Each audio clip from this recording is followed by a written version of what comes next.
অফিসের বড় বাবু লোকটি বড়ই শান্ত, তার যেমন মাথার মেমো কেউ কখনো জানতো। দিব্যি ছিলেন খোশ মেজাজে, চেয়ার ঘাট চেপে একলা বসে ঝিমঝিমিয়ে হঠাৎ গেলেন খেপে।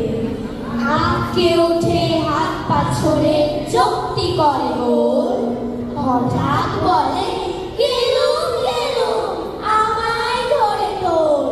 তাই শোনে কেউ বুদ্ধি রাখে, কেউ বা হাতে পুলিশ, কেউ বা বলে কামড়ে দেবে সাবধানে তুলিস।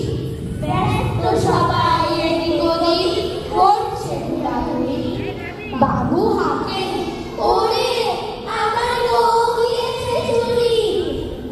ভালো আসল কথা, তাও কি হয় সত্যি? গোপ জোড়া তো তেমনি আছে, কবেরই এক লক্ষ্মী।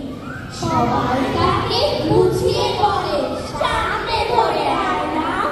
মোটেও গো হয়নি চুরি, কখনো তা হয় না।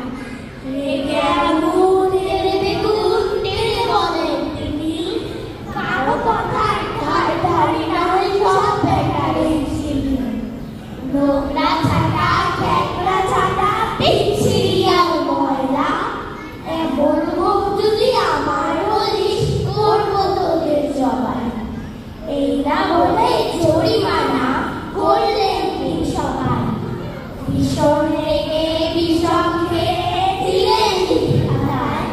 কাউকে বেশি রায় দিতে নেই, সবাই চলে মাথায়। অফিসের এই বাদরগুলোর মাথায় খালি গোবর।